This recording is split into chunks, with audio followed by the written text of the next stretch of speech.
जब दो नहीं रह जाते तब संबंध पूर्ण माना जाता है। जब तक दो होते हैं तब तक संबंध की भावना है, संबंध सिद्ध नहीं हुआ। संबंध शिष्य में और गुरु में इतना भी भेद नहीं रह जाएगा। शिष्य का मन बुद्धि चित्त अहंकार गुरुदेव हो गए, गुरु स्वरूप हो गया। मैं शिष्य हूँ ये भान भी चला गया, अब वो गुरुमय है। कोई भी साधना तभी सिद्ध मानी जाती है जब अपने का विस्मरण हो जाए, चाहे वो ज्ञान मार्ग हो, चाहे भक्ति मार्ग हो, चाहे योग मार्ग हो, चाहे गुरु निष्ठा हो, नाम निष्ठा हो, धाम निष्ठा हो। देह भाव विस्मृत होकर के जिस भाव को स्वीकार किया उसमें तन्मय हो जाना। जब अखंड मंडल में व्याप्त गुरुदेव हैं तो यहाँ भी व्याप्त हैं। अब तन मन प्राण गुरुदेव को समर्पित हो गए तो गुरु मैं हो गया। तन मन प्राण वो देख रहा है कि मैं जो था वो तो गया, अब तो गुरुदेव ही गुरुदेव हैं। और ऐसा शिष्य गुरु स्वरूप होता है और यही हमारी परिपूर्णता है। जब तक मैं और तू है तब तक माया है। जब तक ये अपनापन अलग अस्तित्व है तब तक सच्चे शिष्य नहीं हुए। जब अपना अस्तित्व ही खो दिया तब जा करके तो अस्तित्व खोआ तो गुरु हो गए।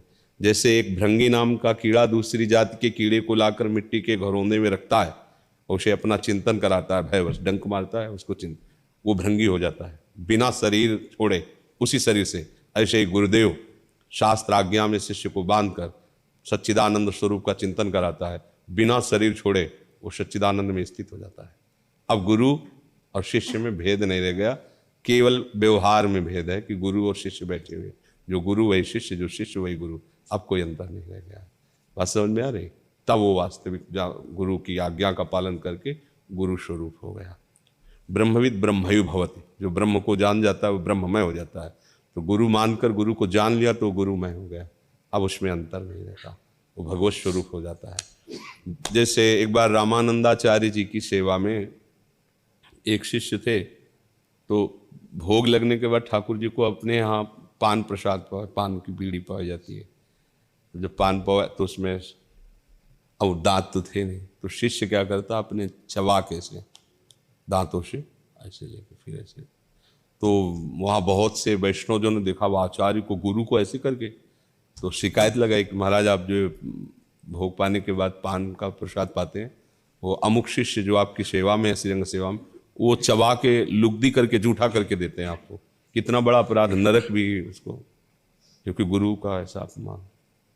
वो सब जानते हैं। उनका बुला, उसको सामने बुलाया, जी महाराज पान तुम चबा करके और रोज पा रहे हैं, लेकिन लोगों को समझाने के, पान तुम चबा के देते हो, जूठा करके देते हो? बोले नहीं महाराज जी, पान जूठा करके नहीं देते, ये आपकी ओखली है, इससे कूट करके आपको दे देते हैं। हाँ तो हमारी ओखली वापस करो।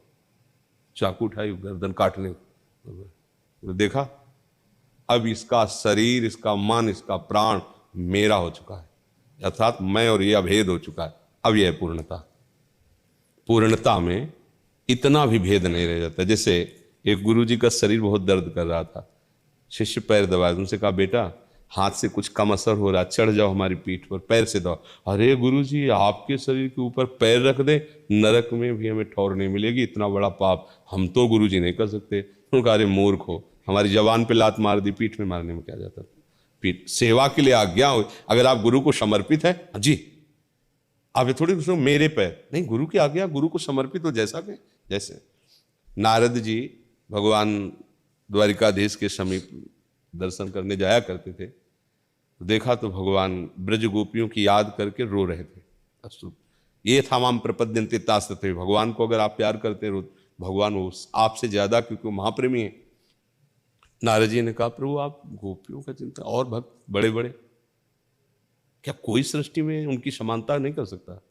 बोले हैं सब प्यारे हैं, पर जहाँ पर लग जाता है वहाँ हल्कापन आ जाता है। तो उनका प्रभु मेरी समझ में नहीं आता ऐसा क्या, कितने ऐसे भक्त रात दिन आपका ध्यान करते हैं, आपके लिए रोते हैं, आपके लिए। नारद जी आज हमारे कुछ पेट में दर्द हो रहा है, कोई अगर औषधि मिल जाती तो फिर हम बात करते आपसे। बोले प्रभु आपने पहले क्यों नहीं बताया? राजवैद्य द्वारिका के अभी। बोले ये हमारे ऐसे नहीं, कोई भक्त यदि अपनी चरण रज दे दो हम ऐसे लगा लें तो हमारा ठीक हो जाएगा। मन में तो उनके भी आया कि भक्त तो हम भी, पर भगवान को अपनी चरण रज, ना ना बाबा ये तो महापाप बन जाएगा। अब जिस भक्त के पास जा रहे हैं भगवान का पेट दर्द कर रहा है, आप अपनी चरण, अरे पाप की बात क्यों कहते हो, भगवान को अपनी चरण रच देंगे। पूरे विश्व में बड़े बड़े नामी भक्तों, नारद जी आप तो जान भगवान को।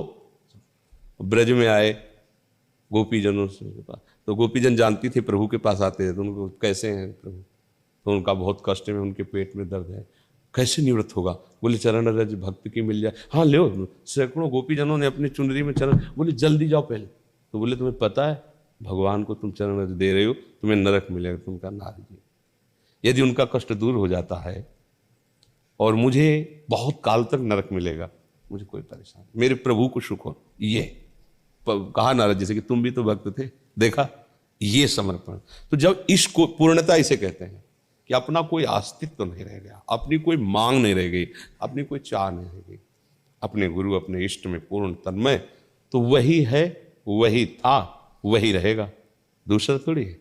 भाई शिष्य क्या है, वही परमात्मा स्वरूप, अपने स्वरूप को भूल गया तो गुरु क्या करता है, उसको ज्ञान का प्रकाश देकर दर्शन करा देता है कि देख तू भी वही है, जो मैं हूं वही तू है, जो मैं है वही सर्वत्र है, वो अखंड मंडलाकारम व्याप्तम एन चराचरम, अनुभव हो गया, बस हो गया।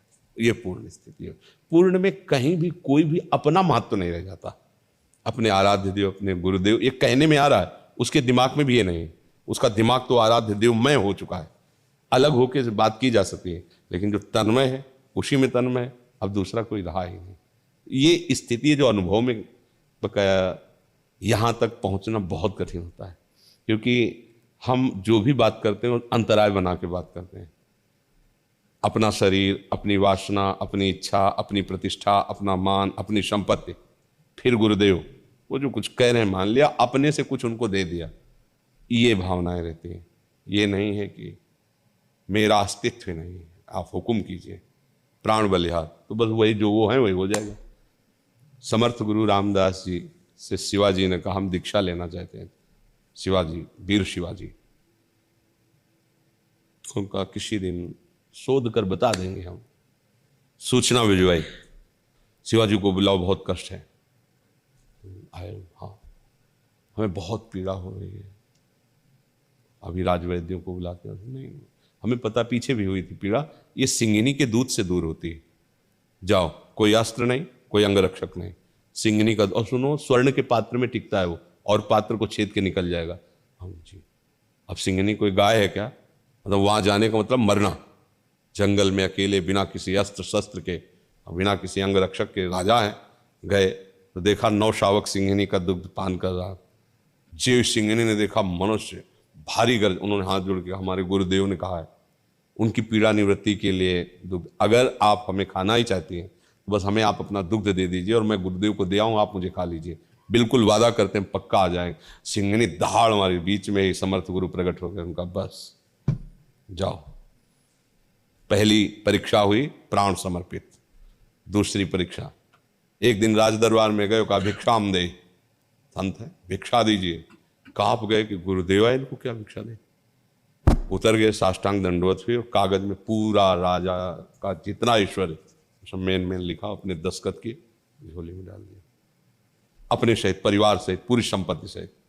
देखा हाँ ठीक है, आज के बाद तू हमारा सेवक है, पूरा राजकाज संभाल, धर्मपूर्वक निश्चिंत रहे, राज्य मेरा, सेवा तेरी, धन समर्पित, तन प्राण समर्पित, धन समर्पित, अब दीक्षा ले ली। तो उनका यश गाया गया है, इन महापुरुषों का यश गाया गया। हम लोग कैसे गुरु मनाते हैं, हम लोग जैसे मंत्र लिए, कुछ चंद रुपये दे दिए, थोड़ी बात जो समझ में आई मान लिया है गुरु, बस अपनी मनमानी करना है, अपना वैसे ही भोग विलास ऐश्वर्य वैसे ही, तो फिर वो नाम मात्र का शिष्य है। वो शिष्य थोड़ी रंग लाएगा, जो गुरु प्रताप से रंग आता है वो तो समर्पण से आता है, अंदर की वृत्ति में अहम शून्य होकर गुरुदेव को समर्पित हो गया, बात नहीं।